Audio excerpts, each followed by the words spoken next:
You've probably been here before. It's late, you're tired, and you've just had another day zero conversation with yourself. You feel that heavy weight of regret, the brain fog, and the frustration of a promise broken. You tell yourself, this was the last time. But deep down, there's a small voice asking, is it really? The truth is, you aren't failing because you're weak or because you lack character. You're failing because you are trying to fight a 21st century digital drug using a Stone Age brain. Your willpower is a finite resource, and it's being outmatched by an algorithm designed to keep you hooked. In this guide, we are moving past the just stop doing it advice. We are going to look at the clinical step-by-step tactics to rewire your brain and reclaim your life. We'll cover the biological why, the law of friction, the danger of the flat line, and exactly what to do if you slip up. If you are ready to actually change, let's begin. To beat this, you first have to understand the hardware you're working with. Your brain is a dopamine-seeking machine. Evolutionarily, dopamine was meant to reward us for things that help us survive, like finding food or finding a mate. But modern adult content provides a super stimulus. It floods your brain with dopamine levels that simply do not exist in the real world. When you do this repeatedly, your brain does something called downregulation. To protect itself from the flood, it literally shuts down some of its dopamine receptors. This is why, after a while, you start to feel numb.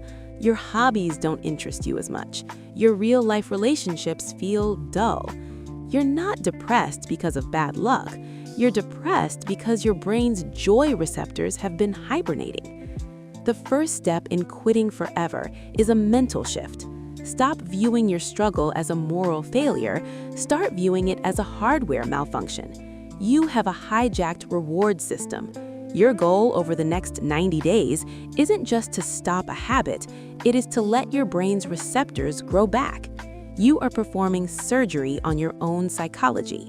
Most people rely on willpower, but willpower is like a phone battery. It's full in the morning, but by 10 p.m. after a long day of work or stress, it's at 5%. That is when you are most vulnerable.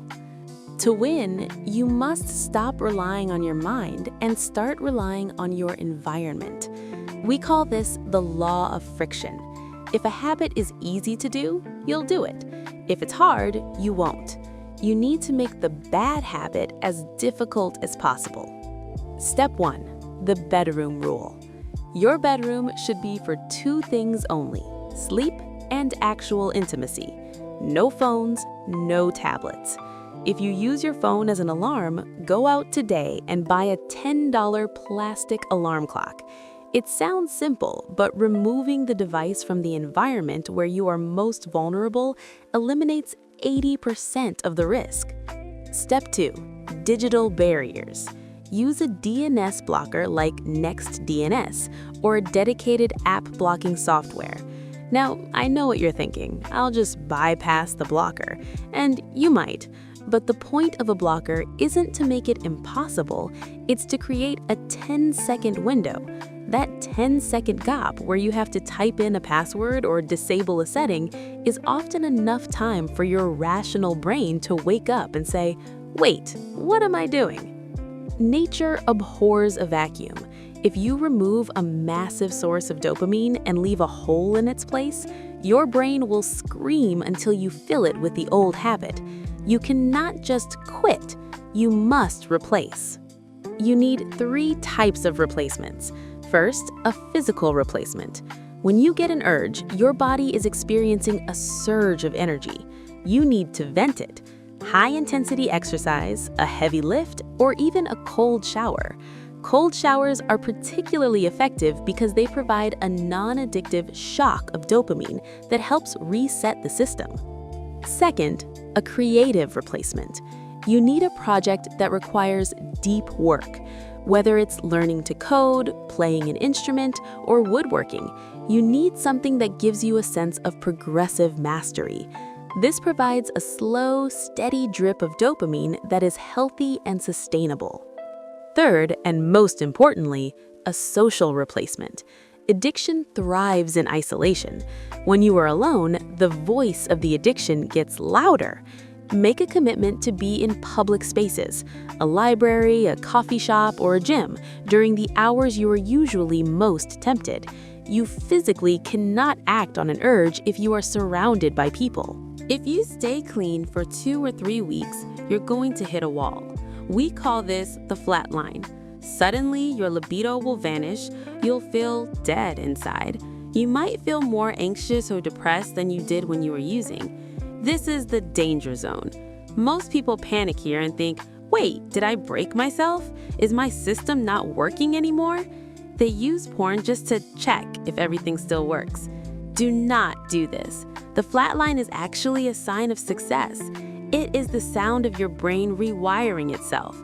It is your dopamine receptors finally starting to reset to a normal level.